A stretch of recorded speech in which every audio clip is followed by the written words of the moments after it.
Boxers say that Wing Chun doesn't work. Yeah, I know a lot of boxers that use Wing Chun, but maybe we're gonna call it trapping instead.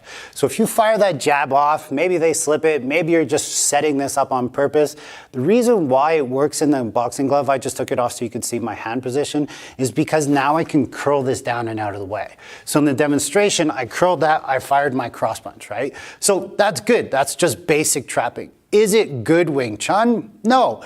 This is where the Wing Chun community is like, you could totally get punched with the underhand. I agree. But boxers take a whole bunch of punches all the time because they're in a sparring match, right? They're not necessarily worried about taking that extra hit. So if I fire off to the side and I pull this down, yes, I can hit him.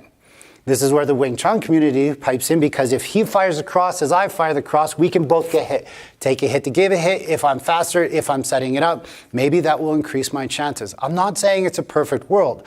All I'm doing is drawing a correlation between boxers and Wing Chun people so you can finally get along, right? So here in Wing Chun, we're calling it lop, okay? Anytime that I'm applying this in sparring though, I'm always raising that arm up because he's gonna raise the shoulder. If I try and use Wing Chun, see, it's hard to get in there. But if I fire that overhand punch, at least I'm nailing something. So let's say he gets wise because we're sparring, we're not in a fight. Maybe not so self-defense, but you're still building those reflexes from your sparring. He slips that jab because he got used to seeing that coming. So now you fire that cross, but you fire to the outside. As he fires to the outside, look right here. My hand's in the boxing mitt. I pull that down, boom. What did my arm do again? Cross hook is my boxing combo. Cross, pulling down, or first trap, smash, hit.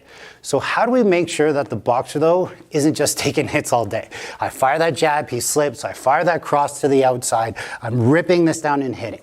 So now let's add in a little bit of the self-defense mindset here. Yes, I want to smash him in the face, but so does Kyle.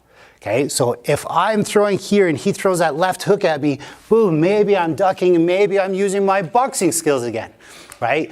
Can I use Wing Chun? He slips, boom, I fire, I do my lob style, I pull this down, he fires that hook punch, boom, maybe I clear to the outside, I come in here, but he fires that cross punch, now I come to the inside, I use all my Wing Chun skills, great.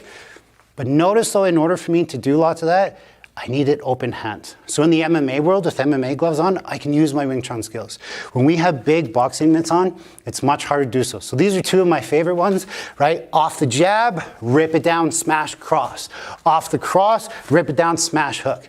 Add them into your training, and finally learn to get along, guys. Take care, stay safe. Thanks for watching the video. You're obviously very dedicated towards your practice of self-defense, but there's only so much that you can learn from a quick couple-minute videos, and this is why the Buddha brothers and I spent some serious time and effort and put together a very, very high-quality product available on BuddhaBrothers.com. It covers all the ranges of martial arts and everything that you need to do in order to be better at your self-defense. But what it also does is it walks you through how to train it by yourself, how to train it with a partner, so that you're actually building the skills and the attributes needed for self-defense. Yes, watching the quick videos and the shorts can do a lot, but if you really want to take a deep dive and learn a lot about self-defense, this is why we made this course for you. So make sure you train your ass off. Stay safe.